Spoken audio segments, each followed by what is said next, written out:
Scouting. How many of you have seen an advertisement on Indeed from Denver Broncos hiring a quarterback? When was the last time you saw one? Never, right? Is it safe to say? And why is it that? What you could do if you're a regional maintenance director is to ask your higher-ups to hire you 2 or 3 floating service technicians that you will manage, you will run, and then you will use them on properties that are short-staffed. So imagine that you have 3 or 5 service requests. You have to go pull the keys, go to the apartment, finish the service request, return the keys, get more keys. Imagine the other way, where you never had to do that. I can't tell you how many times I've seen employees that were disgruntled by the fact that they were hoping for a promotion.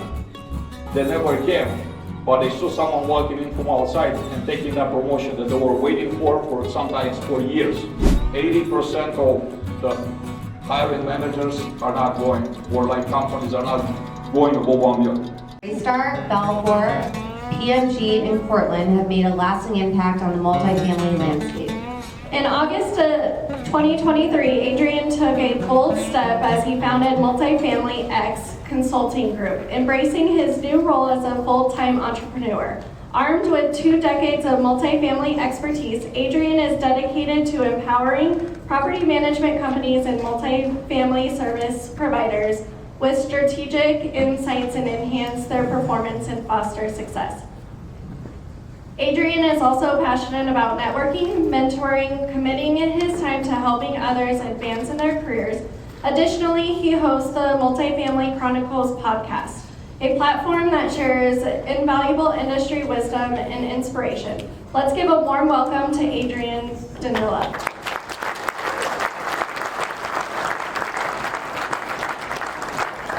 Thank you so much for the warm intro. Very excited to be here. Good morning, everybody. Good morning.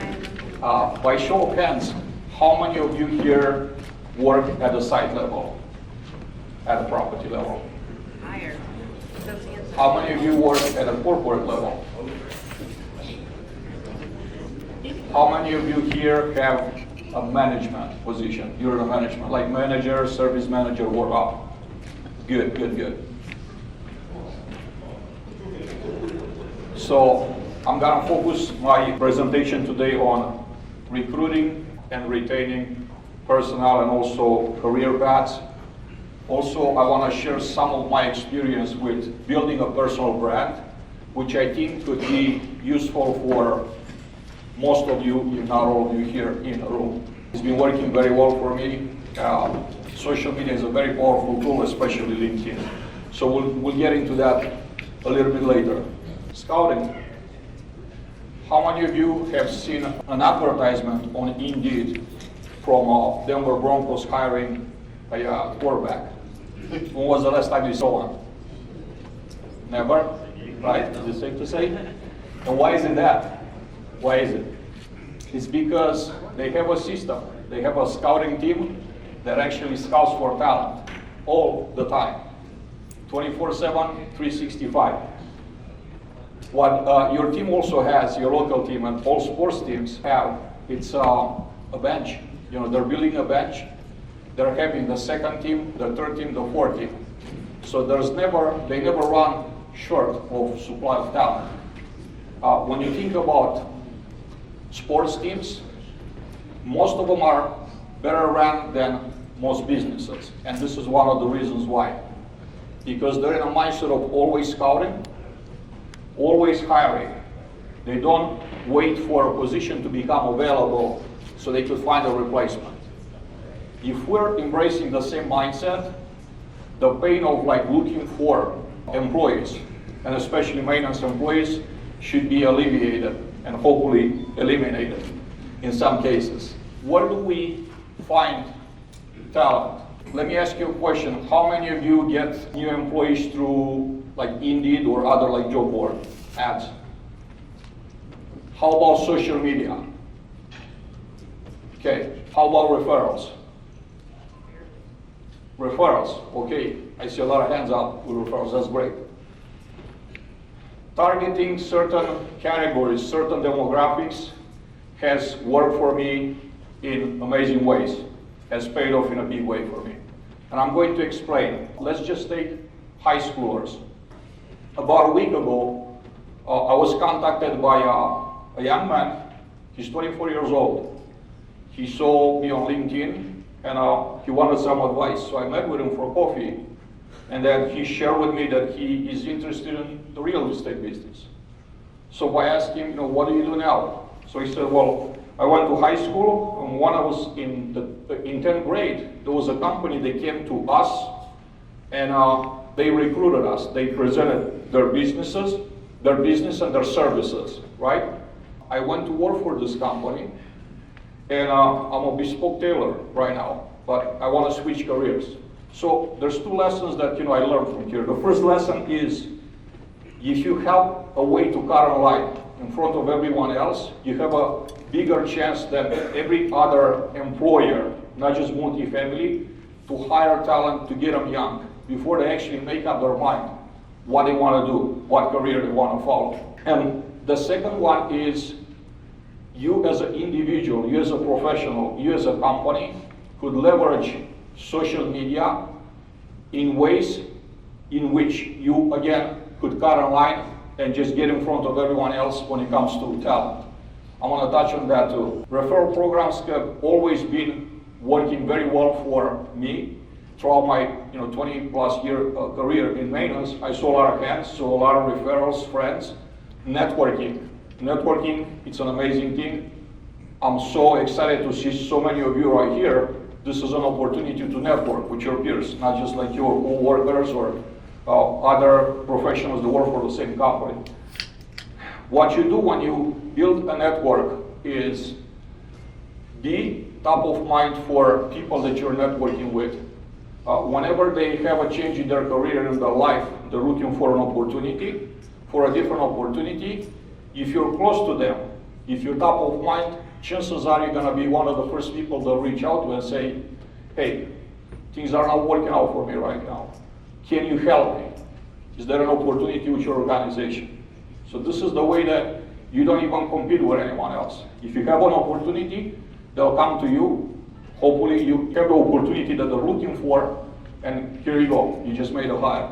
How many of you right here have a Facebook account? Not so many? How about LinkedIn account? Okay. I'm hoping that by the time we're finishing here, all of you are going to have a LinkedIn account. Because I'm going to tell the story a little later on. My personal story, I'm going to share how powerful is this and has been for me, how well it has been working. For my professional career, and then my companies, at the time, the companies I work for, they also have benefited from me having an established brand on LinkedIn. Another thing to have in mind is, how do we highlight career growth? One of the things that I do a lot of podcasts. I talk to a lot of people. Most of the guests that I have on a podcast, they're all from multifamily, about 90% of them. One of the questions that I always ask is, how did you get into multifamily? And about 95% of the time the answer is, I fell into multifamily. They didn't know necessarily that this was even an industry or that there were opportunities. So what that tells me is that we as an industry, we have a huge opportunity to do a better job at marketing the opportunities that we have. One of the ways in which we could accomplish this is to create some clear career paths and expand the number of opportunities that we offer our employees. Let's just say that your company has 20 properties here in an area. The average number of open positions that you have at any given time is 5. At any given time, you have 5 openings, average. What you could do, if you're a regional maintenance director, is to ask your higher-ups to hire you 2 or 3 floating service technicians that you will manage, you will run, and then you will use them on properties that are short-staffed. This way, you don't have to burden the corporate payroll, and then you actually give your properties higher quality help than them reaching out to a temp service and trying to hire a temp service. You have your own employees. And then the hours that they spend at that particular site bill back to the particular site, which already has that payroll available because they're short staffed. They're not paying an employee at a time. Compensation. So the most common thing that I'm hearing from managers that have hard time finding qualified personnel is that we pay competitive wages, but people don't want to work. So my follow-up question is always, how would you define competitive wages? And they're saying, well, our pay is in line with our competitor down the street. Now, my answer is always, you have to realize that when you pay comparable wages with your competitors down the street, you're actually replicating a failure model because they have the same issue as you do. You're not competitive. And here's more context. The gig economy has been growing in incredible ways, especially since COVID. I travel a lot all over the country, and I talk to Lyft drivers, Uber drivers, and I ask them, I'm curious, would you be interested in going back and be a full-time employee? And I'm yet to hear of one of them, a single one of them, saying yes, I'd love to go back as a full-time employee. So it must be something about that gig that attracts them. I think eventually we're gonna have a platform where individuals, professionals that don't wanna make a full-time commitment, we will sign up to a particular app, and you, managers and employers, you will go on an app and you will select candidates to help you for a day, for a week, for a limited period of time. It's not gonna be the main model, but I think you will become part of the model on top of what we already have full-time with benefits currently. You wanna make sure that your candidates are a good cultural fit, right? If they don't fit within your culture, then your chances are it's not gonna be a long-lasting relationship for you and for them. When it comes to culture, companies have more than one culture, especially multifamily institutional companies, which I think most of you right here in this room work for large companies, right? You have the corporate culture, you have the culture that's available on the company website with what the goals are and everything. Then you have the on-site culture, which is really the sum of all of those site employees' behaviors.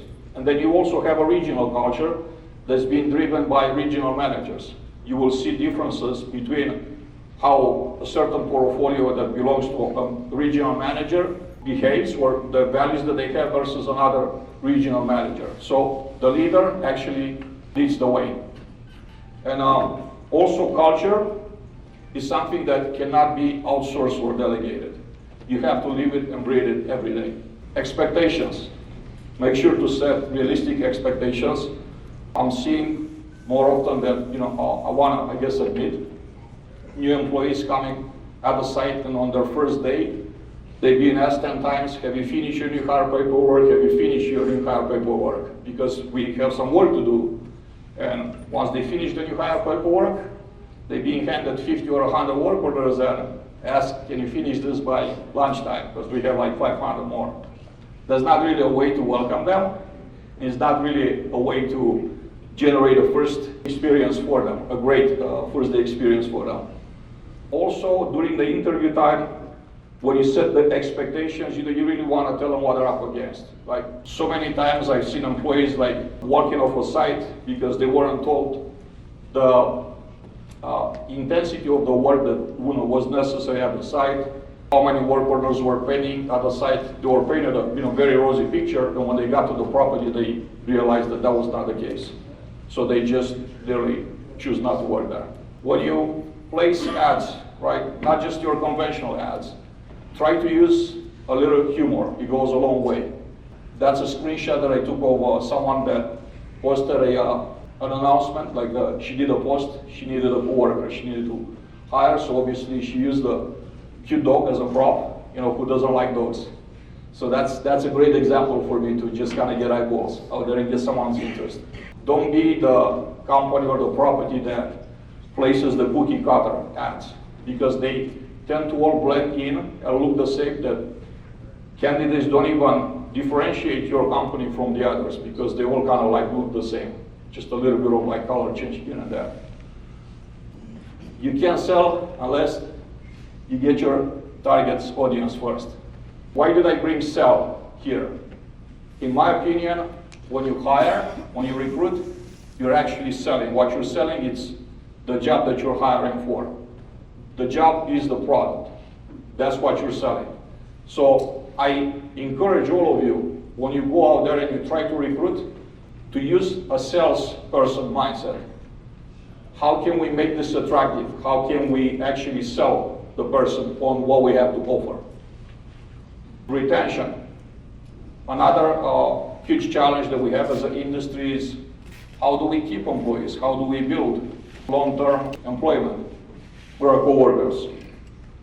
All sorts of challenges that we have, kind of make people go through a revolving door, and it makes it very hard for us to build that legacy knowledge to where you have an employee that has been at the property for 7 years.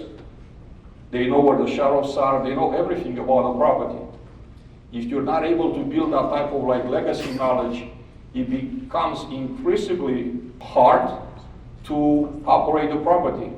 Because if you change employees every 3-6 months and you have to start training them again, showing them everything again, you don't build any type of consistency. And what that does, it puts extra pressure on everybody on the staff, on you, on them, and what that ends up doing is pushing them again through the back door. So it's just a never-ending cycle. So focus on ways in which you could actually build a team and actually hold on to that team for long term. That's a huge recipe for success. I'm seeing a lot of management companies that are actually starting apprenticeship programs. I think this is an amazing idea. The only challenge that I'm seeing currently, and I don't have an answer for that, is how do we scale? A lot of them are still at the very beginning, in early stages. I asked them how many graduates did you have last year? They're saying 10 or 20, but they have like 200 openings. So you can see that gap right there still exists. Now, it's still a good thing that they started. We have to figure out how to scale that program. How many of you right here have an apprenticeship program? Your company has one. No one? That's a great opportunity then. When short staff, please consider outsourcing some of the non-essential tasks. When you don't do that and a person has to do somebody else's job and their job as well, it puts them in a situation that's very stressful. And they have to make choices, they have to make mistakes. Ultimately, the choice is, do I want to still work here or not? And that's, again, generates a lot of turnover out there. So I think it's worth paying more for a contractor to do certain jobs versus then adding more and more work to your current staff when you're short and actually, again, pushing them through the back door. Continuous learning. Learning is something that I learned myself, kind of tends to make people stick around, wanted to learn more, wanted to grow. Learning and knowledge is something that you take with you anywhere you go. When you get trained, when you learn a new skill, you don't do that for your company, you do it for yourself. It's something that you gain forever and you take with you anywhere you go. Another very important weight is to teach communication and customer service to your employees. When you think about it, all of you, most of you right here in the room, you're the customer-facing professionals. You represent, you're the face of your company. You have more contacts with your residents, way more than anybody else at the site level. The residents right now with, leveraging technology that we have available, that do everything online. Sometimes they just sign the lease, they go to the apartment, you never see them again.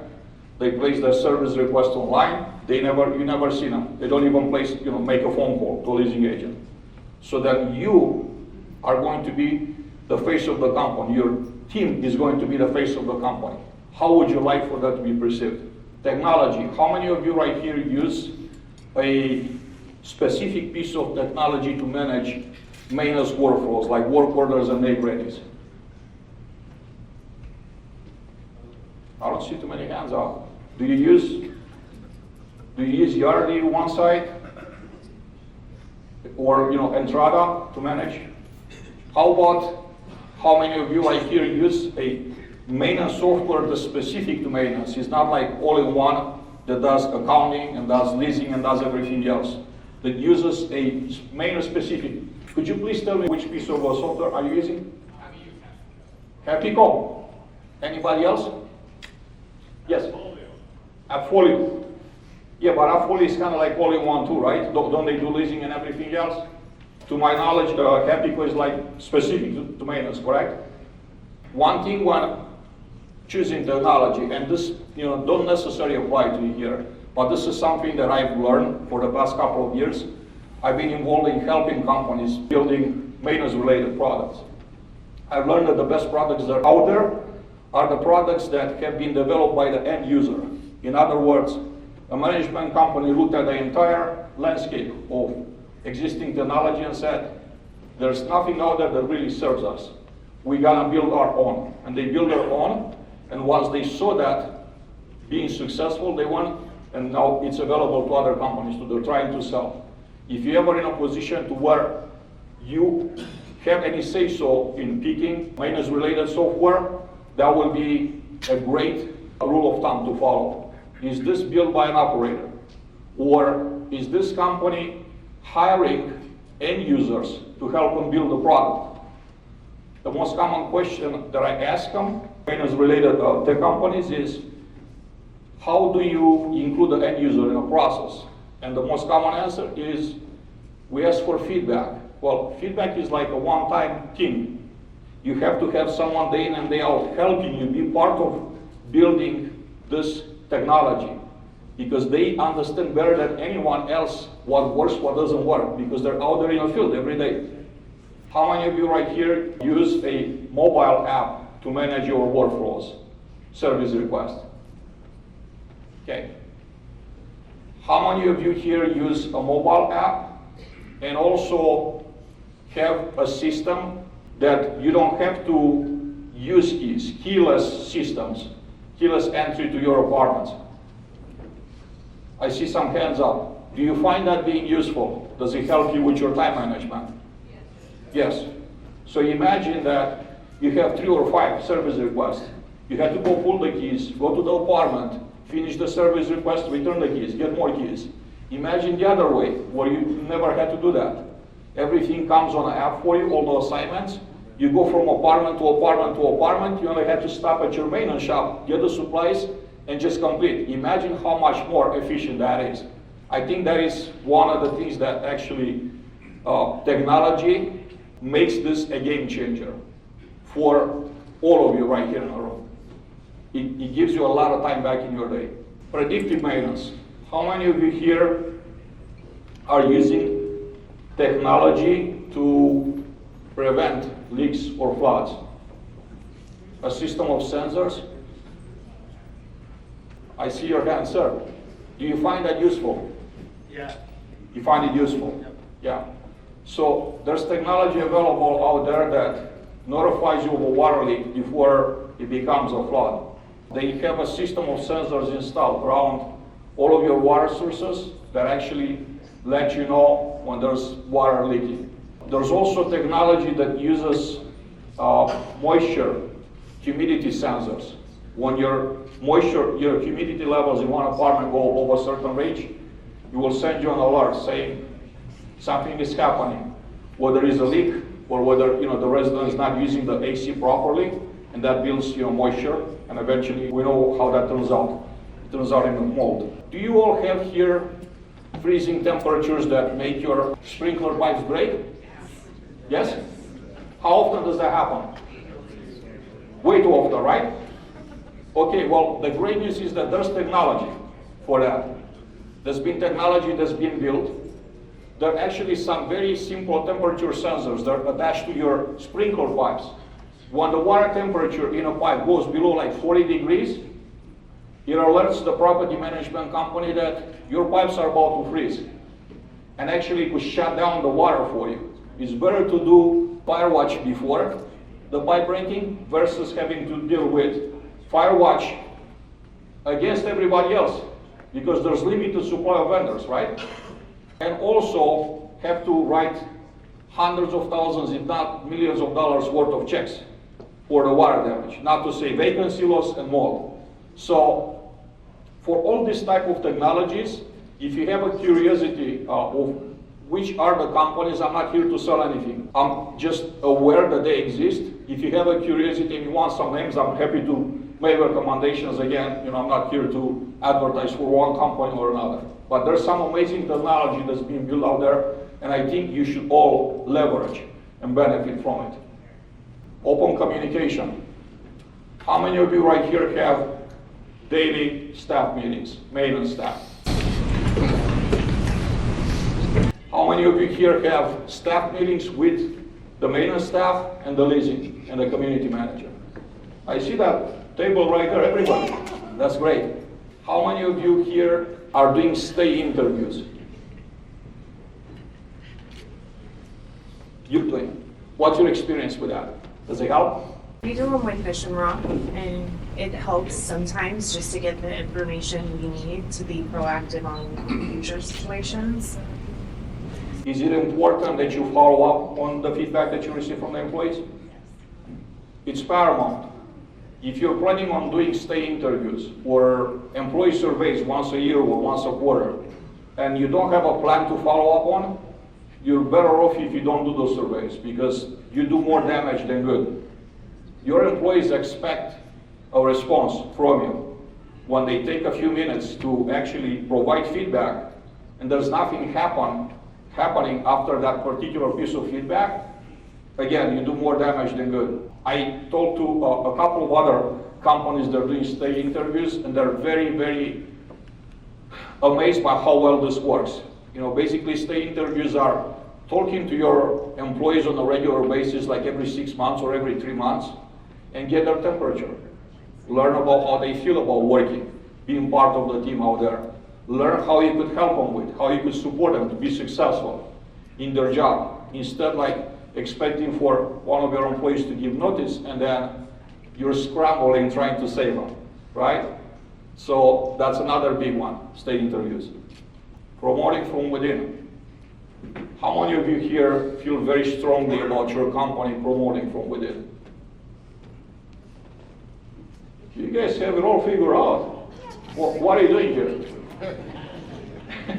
I'm kidding, of course. Definitely promoting from within, it's a huge deal.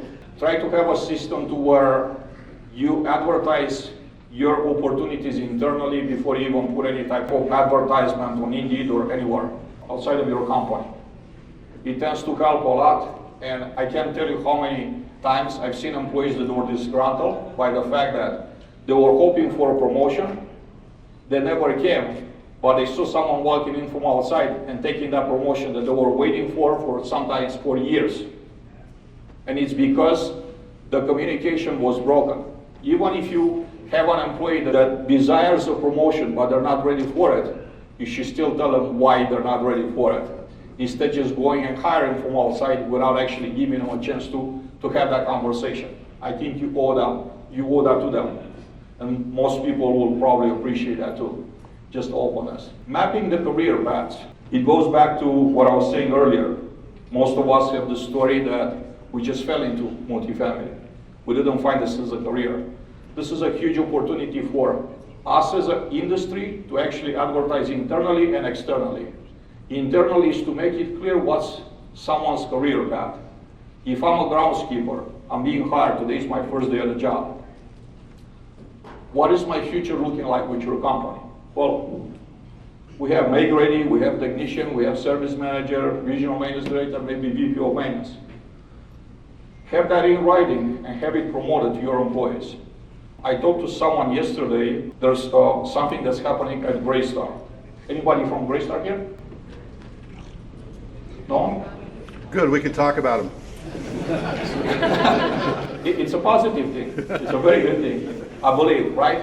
If you have the manpower to manage it. So what they did for the maintenance technician jobs, they actually create from just one technician job, they created like 3. So now you have technician 1, technician 2, technician 3. So all of a sudden you just created from one position, you actually added 2 more positions. So there's more for your employees to look forward to, right? Here's another one. I was mentioning earlier, look at your portfolios and see if you could hire flooring service technicians or service managers. Creating those positions are always increasing your career path, your position in a career path. Because now your technician knows from technician to service manager is not the only path that they could follow. Actually, they could become a flooring service technician. If they're passionate about helping more than one property at once, maybe this is the opportunity for you, but you have to create it first. Cross-training by training your greener, younger, not younger in age, but like more inexperienced employees and pairing them with more senior employees.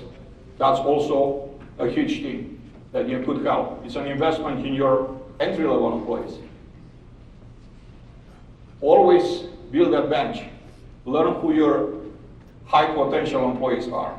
It's extremely important. If you know who your top performers are, you will always have that bench. And when there's an opening coming up, you will never have to look outside of your company because you already have that bench built. Super important to invest.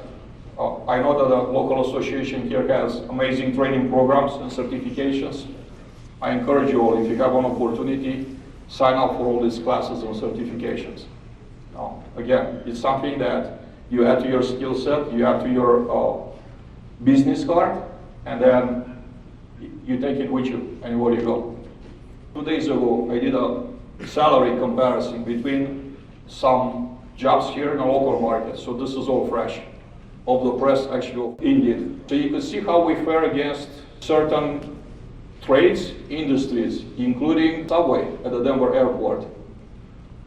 They're paying $20 to $24 per employee in tips. Always be aware of what everybody else is paying, including remote jobs, what they're paying. So you don't want to limit yourself to just a particular market. You could be losing employees over online work, remote work that's available out there. Always have that top of mind. You gotta compete with everybody else. That's just the world we're living in. And now, Indeed makes it incredibly easy for candidates to apply. If you use the one-click apply option on Indeed as a candidate, you could basically go type in a search box, let's say service manager, and the location Denver.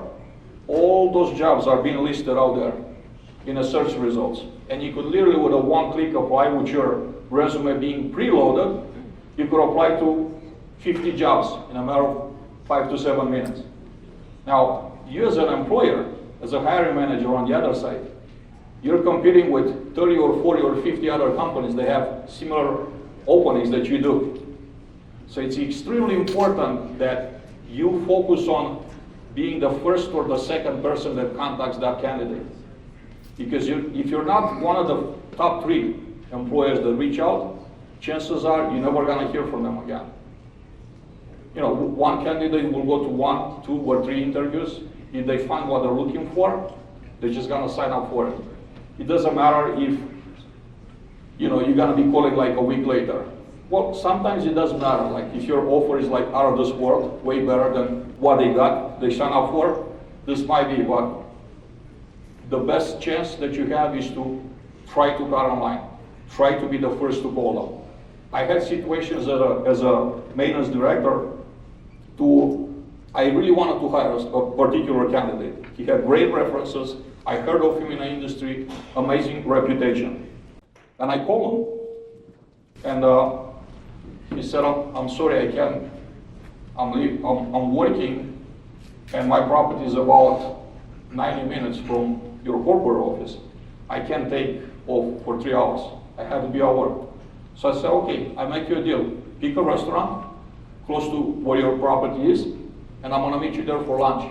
So I drove over there, I met him for lunch, I treated him on lunch, and the same day we had a contingent offer out to him. This is how I cut online, and we hired him against all the other companies that were competing against him.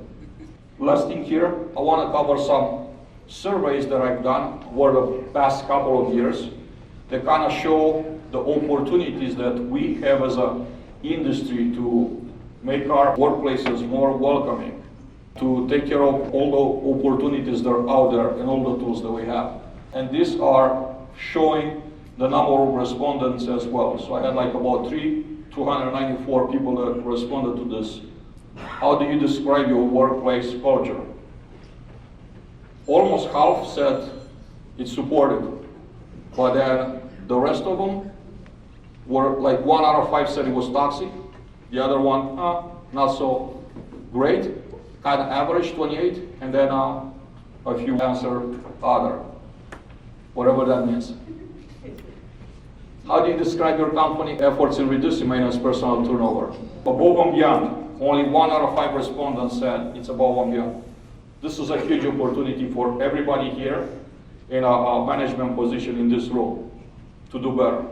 Like 80% of the hiring managers are not going, or like companies are not going above and beyond. This is not a scientific poll, okay, by any means. But I think it still has a little bit of relevance. The way I'm polling on LinkedIn, it's mainly going to my LinkedIn connections, and I pull out of about 31,000 connections. So there's I'll say, significant pool of responders out there, and most of my connections are in the multifamily industry. Apart from compensation and benefits, what primary factor is prompting maintenance professionals to leave multifamily? Top one, unmanageable workloads. It's exactly what I was saying earlier. Don't punish your employees with work. You do that, you push them to the backward. The other one is culture related. Do you believe that the official representation of your company culture on your company website aligns with actual employee experiences? Only 1 out of 3 responded yes. And I'm going to give you some insights here. When you create a poll, you could actually see who responded. Most of that 33% was made out of executives in certain companies. So executives are thinking, we really want the talk, but then the rest of the responders are saying not so much. So there's another huge room for improvement, right there, opportunity. How do you describe your company efforts in reducing maintenance personnel turnover at your properties? Only 1 out of 5 responded, above and beyond. Average, about 1 out of 3. Needs serious improvements, 1 out of 3. Again, significant opportunities there for improvement. How can the industry enhance and expedite the hiring process? This is another thing too that I just touched on, right? How fast do we respond? How fast do we interview? How fast are we in a position to make a contingent offer, to get a deal closed, right? The sales mentality. Reduce the number of touching points.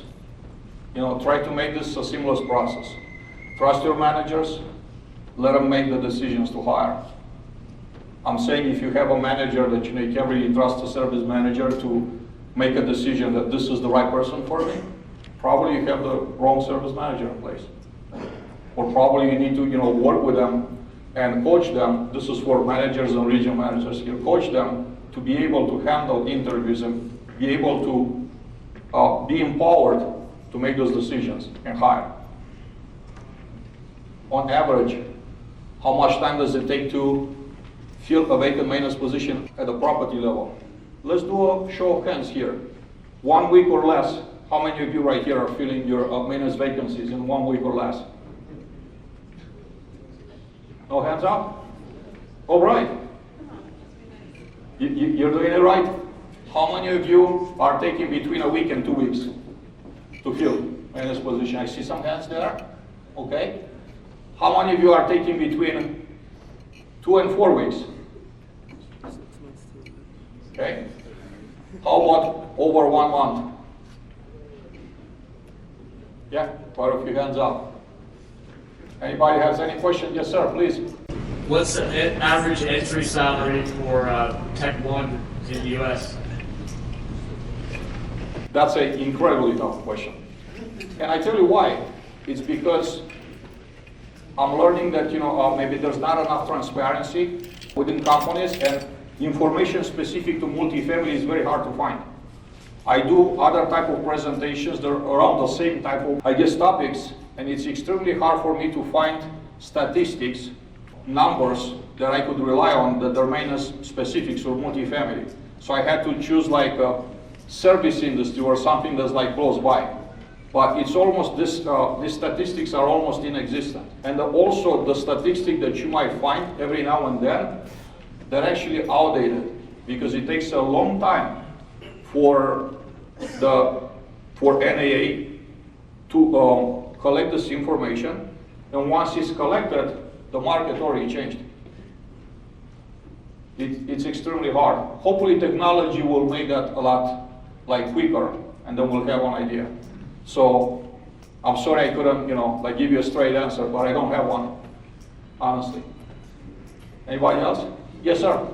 I guess my question is, to what extent is it detrimental to that company's culture for them to hire external sort of applicants versus internal applicants when they have qualified internal applicants that they could choose from?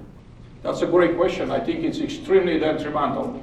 If you have qualified candidates within your company and the choice is being made to go outside and hire from outside, it's very detrimental because you basically send a signal to your employees that they don't matter much. It's just the honest truth. Anybody else? Yes. I'll be with you next time. Yes. Would it be more beneficial to hire a greenhorn or someone that relatively knows a little bit? If you're on a larger asset, then you have 5 or 7 in a maintenance staff. You actually in a position, you have the luxury, I will say, to hire somebody that's very green. Because that only makes up, let's say 7, right? It's a staff of 7. 1 out of 7 makes up about 15% of your workforce. If you're a 2-man property and you hire someone green, that's 50% of the workforce. And not only that, but the other guy that's more experienced had to train the green guy. And to me, that's a recipe for failure. You can't afford to do that on a smaller asset. So I hope that kind of answered your question. I wasn't trying to dodge it. I just think there's a lot of nuances to, it's not a straight answer. It depends on the size of the asset. Yes, sir. Oh yeah, so I was wondering if you kind of elaborate more on, like you said, staggering schedules. Yes, thank you so much. I obviously missed that. So we did something years ago. We looked at the time that the emergency calls were coming in during the week. And then we noticed that a lot of them were coming like after 5 or 6 p.m. in the evening. So we thought, okay, what's the whole point of having the entire staff work like 9 to 6? When the on-call person is gonna leave the property, and by the time they get home, they get called back in. Why not just have them work like 11 to 7 or 8 and cover that evening time? Because that's the time when most people are coming back from jobs and they're seeing a water leak, they're seeing an AC not working, heat not working, an emergency, right? So we did that, and I think that really helped us cut down on emergency calls, and it was less burnout for the employees that were on call, right? It was less back and forth. We all know when when you're on call, you're always on call. If that phone doesn't ring, I used to keep my clothes like right next to my bed. I was always ready. When I got home in the evening after my shift, I wouldn't undress. I'll keep my work clothes for at least an hour, just out of superstition. Because if the phone rings, I just gotta hop on them, go back to the property. Any other questions? Yes, sir. Yeah, so apprenticeship programs, building them by specific, like Tech 1, Tech 2, Tech 3 type, is that like what you've seen in the industry, or? I don't think we're that advanced yet. Not to say that they don't exist, I don't have a knowledge, right? I think we're in the early stages of testing different things. Some companies have their own built internally. Some of them are actually partnering with like tech schools and do that in a partnership. So I think we're still early. Probably a year or 2 years from now, we'll have more data to share. Remember LinkedIn. I encourage you all to scan that QR code. That's gonna take you to my LinkedIn profile. Send me a connection invite. I'm also a host of a podcast a maintenance-related podcast, I would love for you to reach out to me so we could chat about having you a guest on a podcast. You are important. You are superstars. All of you right here, you're a superstar in my mind. I want to help you get your profile out there, help you increase your presence online, because digital presence is the future. If you don't exist on social media, you don't exist at all to people, right? And LinkedIn is by far the most powerful professional platform. I've got 3 particular job offers from companies that weren't even from the direct hire manager. There were people that were working at a company that recommended me to the hiring manager. And I got the job. Imagine all those hundreds of people that actually applied for that job, and then I got the job because I was found on LinkedIn. This is a real story, and this could really happen to you. I was talking to an executive recruiter last night, and she was sharing with me that it's extremely hard to make opportunities available because you're very hard to find on LinkedIn, and very few are available. You have accounts on there. You also want to network, and this is a way to actually find other professionals and actually recruit this way. Because if you do that, imagine very few others are doing it. So there's very little competition on LinkedIn. When you're looking for talent, be active over there, network, find out who the players are, and when you have opportunities, go grab them before somebody else does. Thank you all so much for bearing with me this morning.